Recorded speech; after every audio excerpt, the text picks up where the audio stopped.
India's first organic ice cream. Better ingredients, better ice cream. Organic Creamery by Iceberg. నుంచి మీ ఊరికి తిరిగి వచ్చేసిన తర్వాత సో అప్పుడు ఆ వీడియోలు స్టార్ట్ అయ్యేటప్పుడు నాకు మీ లైఫ్ ఎలాగో చెప్పారు కాబట్టి నాకు గంగవ్వ లైఫ్ ఎలా ఉండేది ఒకసారి చెప్పండి.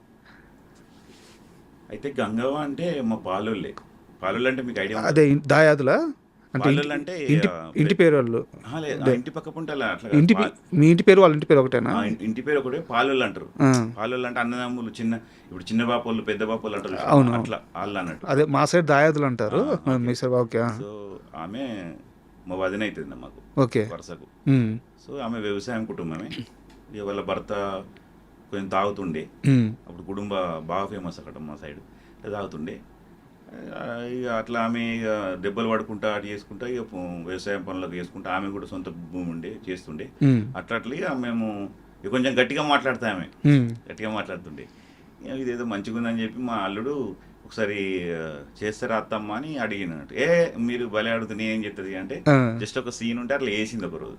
అట్లా వేసిన తర్వాత తూట్ల పాయింట్లో నార్మల్గా ఇట్లా చేస్తావా అని అంటే నేను ఎంతసేపు అని చెప్పి చేసింది అన్నట్టు. సో అప్పటికెళ్ళి మేము ఫేమ్ అయినాం. కానీ అంతకన్నా ముందు ఆమె ఎట్లుంటుండంటే రెగ్యులర్గా నార్మల్గా వ్యవసాయం పనులు చేసుకుంటూ రోజు కైకిలు పోయి మంచిగా హార్డ్ వర్క్ చేసుకుంటూ ఇట్లుంటుండే. ఆమెకు ఇప్పుడు ఒక సెలబ్రిటీ అయిపోయింది. అయితే గంగవ్వ మొత్తం ప్రయాణంలో ₹1,00,00,000 పైగా సంపాదించింది, కోటీశ్వరాలు అయిపోయింది. ఇదొకటి ఆకుంది. సో ఎలాగో మీ వదిన కాబట్టి ఊర్లో చూస్తుంటారు కాబట్టి నిజంగా గంగవ్వ అంత సంపాదించిందా? అంటే ఆమె సొంతంగా ఇల్లు కట్టుకున్నది. మన బిగ్ బాస్ పోయినప్పుడు నాగార్జున గారు ఇల్లు కట్టించారు. ఒక 7 lakhs ఇచ్చారు. ఆమె కూడా కొన్ని డబ్బులు పెట్టుకొని ఇల్లు కట్టుకున్నది. 7 lakhs కాదు కదా, ఒక 25 lakhsలో ఇల్లు కట్టుకున్నది. మంచిగా భూమి ఉన్నది. మంచిగానే బతుకుతారు. ఆ ఫ్యామిలీ అయితే హ్యాపీగా ఉంటారు వాళ్ళు. సో కోట్లు సంపాదించారంటే ఎంత అయినా అంటే రెగ్యులర్గా ఇక ఆమె ఏంటంటే వాళ్ళ మనవరాళ్ళకు స్టడీ కానీ అవన్నీ ఆమెనే చూసుకుంటుంది. ఇవాళ మనవరాలు వాళ్ళ బిడ్డ పెళ్లి కూడా వేసి ఇచ్చింది ఆమెని. ఓకే. సో గంగవ్వ వాళ్ళ ఫ్యామిలీ మొత్తం సెటిల్ అయిపోయింది. గంగవ్వ ఆమె చాలా కష్టాల్లో ఉన్నప్పుడు మీరు చూశారు. ఆమె ఒక స్టార్ స్టేటస్ని చూశారు. గంగవ్వ గురించి మాకెవ్వరికీ తెలియని ఒక మంచి ఇన్సిడెంట్, ఆమె కష్టం గురించి కానీ ఆమె ఆనందం గురించి కానీ ఏదైనా ఒక ఇన్సిడెంట్ ఆ రోజు ఇలా జరిగింది అని మీరు మర్చిపోలేని ఇన్సిడెంట్ ఏదైనా ఉంటే ఒకసారి షేర్ చేయండి. యాక్చువల్గా గంగవ్వ ఎక్కువ మాట్లాడుతుంది. అంటే ఇక్కడ కూర్చుంటే ఏమైనా అంజనా నాకు ఇట్లా ఏం చెప్తున్నావు దా అని కూర్చున్నబెట్టి ఆ మాట్లాడుతుంటే అంటే ఎట్లుంటుంది విలేజ్లో సంభాషణ. ఇక ఇది అది వీళ్ళ గురించి ఇట్లా వాళ్ళ గురించి అట్లానే మాట్లాడుకుంటాం కదా. ఎప్పుడైనా ఆమె అట్లనే గురించి మాట్లాడుతుంది కానీ ఆమె సొంత గురించి మాట్లాడుతుంది. కానీ మాట్లాడుకునేటప్పుడు మాకు నవ్వు వస్తుంది అన్నట్టు. ఇటు పోతే ఈయన వినెక్కిస్తుంది, అటు పోతే ఆమె వినెక్కిస్తుంది, నేనే వినాక ఇంకోని వినెక్కిస్తుంది. ఈమె ఇట్లా ఎందుకు చెప్తావు అది అంటే నేను ఎక్కడ చెప్పినా అని అంటది. ఇది ఒకటైతే నాకు బాగా నవ్వుకుంటాను. అంటే ఇప్పుడు నేను బయటకి వెళ్ళాక ఎగ్జాంపుల్ ఆమె మీరు లేరనుకో మీ వినా, మీరు ఉన్నారు అనుకో వినా, ఇట్లా ఆమె అంటే ఊర్లో ఎట్లుంటుందో అట్లనే ఉంటుంది. అంతే.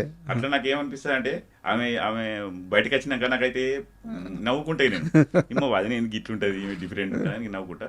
అది ఎప్పుడైతే నేనైతే మర్చిపోయినది. ఎప్పుడన్నా గొడవ అయింది దానివల్ల? గొడవ ఏం పెట్టుకోలే. గొడవ ఏం పెట్టుకుని లొల్లి పెడుతుంటే బాగా దగ్గర అన్నట్టు లొల్లి పెట్టుకుంది. మళ్ళీ కలిసే ఉంది. పొద్దున్న రాగానే మళ్ళీ అందరం. నేనైతే ఊర్లో ఎవరితోటి గొడవ పెట్టుకోను. ఎవరి లైఫ్ వాళ్ళది, వాళ్ళ లైఫ్ స్టైల్ వాళ్ళది, మన లైఫ్ స్టైల్ వాళ్ళది. అంతే. అట్లా అనిపిస్తుంది నాకైతే. అయితే మై విలేజ్ షోలో అంటే నేను చీలిక అన్న కానీ బట్ ఒక చిన్న స్పర్ధలు అయితే వచ్చినాయి. అనిల్ బయటికి వెళ్ళిపోవడం అండ్ శ్రీకాంత్ ఒక అఫిషియల్ లెటర్ రిలీజ్ చేశారు. అనిల్కి మాకు సంబంధం లేదు, ప్రమోషన్స్ ఏదన్నా కావాల్సి ఉంటే official ID official phone number ఇచ్చేసి. సో అప్పుడు చాలా రచ్చ జరిగింది. ఈ మొత్తం గొడవ రావడానికి కారణం గంగవ్వ చేత ప్రమోషన్ చేయించుకోవడంలోనే వచ్చింది. అంటే గంగవ్వ డేట్స్ వల్ల అనిల్ని సంప్రదించాలా, శ్రీకాంత్ని సంప్రదించాలా, ఇక్కడ వచ్చిన డిఫరెన్స్ వల్లే అనిల్కి శ్రీకాంత్కి గ్యాప్ వచ్చింది అంటారు. నిజమేనా? అంటే మీరు అంటే మీకు తెలిసింది అట్లా కానీ అక్కడ అదేం లేదు.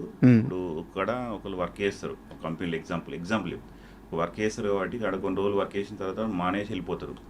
అదే కంపెనీ పేరు పెట్టుకొని యూజ్ చేయొద్దు అనే ఒక టాక్ అయితే చెప్పిండు శ్రీకాంత్. నేను కూడా బయటకు వచ్చేసిన. మై విలేజ్ షో అంజమా అనే అందరికి పరిచయం. మా సొంత అల్లుడైనా ఏదైనా కానీ ఒక దగ్గరికి వెళ్ళి వచ్చినప్పుడు నేను అక్కడికి వెళ్ళి వచ్చిన, నా మదర్ అక్కడికి వెళ్ళి వచ్చిన చెప్తా. సో అనిల్ కూడా అట్లనే చెప్పుకుని ఉన్నాడు. దాని పెద్దగా వాళ్ళు ఏమనుకున్నారేమో తెలియదు కానీ యాక్చువల్గా మై విలోష అనేది యూజ్ చేయకు అని చెప్పేసుకున్నారు తప్పించి, కానీ నువ్వు ఇంది ఎందుకు చేస్తున్నావు అది ఎందుకు చేస్తున్నావు అని ఎప్పుడు కూడా అనలేదు. శ్రీకాంత్ అనలేదు, అనిల్ కూడా అనలేదు. అందరం మేము కలిసే ఉంటాం, అప్పుడప్పుడు మాట్లాడుకుంటూ ఉంటాం. కాకపోతే ఏంటంటే ఇక సోషల్ మీడియా ఎట్లుంటుంది, ఒకటికి రెండు అనేది చెప్పడం వల్ల అది ఇంత ఎక్కువైంది, కానీ అట్లాంటిది ఏం లేదు. మేము అందరం కలిసే ఉంటాం. కాకపోతే ఓన్గా ఇప్పుడు రెక్కలకు వచ్చిన పక్షి ఉంటుంది అది గూట్ల. సో ఎక్కడంటే ఎవరైనా ఇప్పుడు ఎవరికైనా అనిపిస్తుంది ఇప్పుడు ఆర్థికంగా ఒక లెవెల్గా పోవాలి, లేకుంటే ఒక ఎట్లుండాలని అప్పుడు ఆలోచన ఉన్నప్పుడు మనం ఏదో ఒకటి ఎంచుకుంటాం కదా ఆప్షన్. ఇప్పుడు నేను ఇరాక్ ఎందుకు పోయినా, డబ్బులు మనీ గురించి పోయినా. సో అక్కడికి వచ్చిన తర్వాత మనీ లేక మళ్ళీ ఇప్పుడు ఇక్కడ వ్యవసాయం చేసుకుంటూ ఇంట్లో కొన్ని రోజులు వర్క్ చేసిన. సో ఎవరికైనా డబ్బు అవసరం ఉంటుంది. ఇప్పుడు వాళ్ళు అంతగానము ఇప్పుడు మై విలేజ్ షోలో నాకు అంత ఇయ్యలేకపోయారు. ఎగ్జాంపుల్ నేను అడిగిన పేమెంట్ ఇయ్యలేకపోయారు కాబట్టి మనం బయటకు వచ్చేసి మనం ఏదైనా మనం ఏమంటారు ఏదో నేను వచ్చిన అనిల్ ఏం చేసిన అనిల్ అట్లా వెళ్ళిండు. ఇప్పుడు గంగవ్వ అంటే ప్రమోషన్లు అందరం కలిసి చేస్తుంటే ప్రమోషన్లు అందరం కలిసి చేస్తుంటే కానీ ఇండివిజువల్ అయితే పోయి గంగవ్వ వేరే కాడ చేయడం, నేను వేరే కాడ ఏమైతే చేయలేదు. అట్లా ఆ ప్రమోషన్ల విషయంలో ఏం రాలేదు. జస్ట్ ఏంటంటే అనిల్ ఏంటంటే ఒక బ్రాండ్ ఇట్లా మాది ఇప్పుడు మై విలేజ్ ఉంది కదా, అది వాడుకోవద్దు అని రేపు పొద్దున ఏమైనా కంపెనీ పెట్టుకుంటావు, దానికి ఏమన్నా జరుగుతుంది, మాకు ఏంటి ప్రాబ్లం అని చెప్పేసి అనే క్వశ్చన్ వేసి, కానీ వేరే ఏం లేదు. మై విలేజ్ షోలో వీడియోస్ చేసేటప్పుడు ఎలా వచ్చేది మీకు పేమెంట్? మెల్లుడు ఎంత ఇచ్చేవాడు? అంటే సాలరీ బేసిక్ లాగా ఇచ్చేవారు, పర్సెంట్ ఏం లేదు. 25-30 అట్లా ఇచ్చేవారు ఎవ్రీ మంత్. అందరికీ అంతేనా? కొంత వర్క్ను బట్టి అంటే ఇప్పుడు నేను యాక్టర్ను, కెమెరామ్యాన్ ఉంటారు, ఎడిటర్ ఉంటారు, గట్లా. అయితే ఈ మొత్తం దాంట్లో ఒక విషయం మాత్రం చాలా వైరల్ అయింది. శ్రీకాంత్ని అనిలు అంజిమామ మోసం చేశారు. ఒక స్టార్డమ్ వచ్చిన తర్వాత శ్రీకాంత్ని వదిలేసి వెళ్ళిపోయారు. అసలు వాళ్ళకి లైఫ్ ఇచ్చిందే శ్రీకాంత్ కదా, శ్రీకాంత్తో ఉండాలి కదా. ఈ కామెంట్ అయితే మీరు చూసుంటారు. సో వీటికి ఏం సమాధానం చెప్తారు? అంటే సమాధానం అని ఏం లేదు, నేనేం చెప్పలేను. కానీ వాస్తవానికి ఏంటంటే ఇప్పుడు యాక్చువల్గా ఒక గుర్తింపు అనేది వస్తుంది. వచ్చిన తర్వాత అక్కడనే ఉండి అక్కడ ఆర్థికంగా కొంచెం లేనప్పుడు మనం బయటకు పోయి వెతుకోవడం కదా. ఇప్పుడు ఒక కంపెనీలో జాబ్ చేస్తున్నాం, అక్కడ నచ్చినగా వేరే కాడ చేస్తాం కదా. సో ఇది ఏంటంటే మై విలేజ్ ఫస్ట్ నుండి అందరం కలిసి చేసినాం, అట్లే చేసుకుంటే పోదాం అనుకున్నాం. కాకపోతే ఇక్కడ ఏం జరుగుతుంది అంటే మా శ్రీకాంత్ దగ్గర కూడా మిస్టేక్ ఉన్నది. ఇప్పుడు ఎందుకంటే మా అల్లుడు అందరిని ఒకలాగా చూడకుండా యాక్టర్ ఇది కెమెరామెన్ ఇట్లా చూసిండు. కాకపోతే శ్రీకాంత్ ఏంటంటే ఫస్ట్ నుండి మేము దాన్ని పట్టుకొని ఉన్నాం మేము. దాదాపు నేను 14 సంవత్సరాల నుండి అలా చేసిన. సో రేపు పొద్దున నా పిల్లలకు ఇప్పుడు నాకు ఇంత 43-44 ఏజ్ వచ్చేసింది. సో ఇన్ని సంవత్సరాలు వర్క్ చేసినాము. సడన్గా నువ్వు మామ ఇన్కమ్ వస్తలేదు ఎట్లా అంటే, మరి అంతకన్నా ముందు ఇన్కమ్ వచ్చింది ఏం చేసారు? అది కూడా ఆలోచించాలి కదా. మాకు నెక్స్ట్ ఏంటిదని చెప్పాలి కదా. అది చెప్పగానే ఇవన్నీ జరిగే ఎవరారో ఇట్లా డివైడ్ అయిపోయారు. ఓకే. శ్రీకాంత్ ఏంటంటే మాకు పేరు ఇచ్చిండు. నేను మా విలేజ్ డబ్బులు ఏం సంపాదించుకోలే, ఇది బొట్టమన్నా సంపాదించినా కానీ ఏదో కూడబెట్టుకొని బంగ్లాలు కానీ ల్యాండ్లు కానీ మేము కొనలేదు.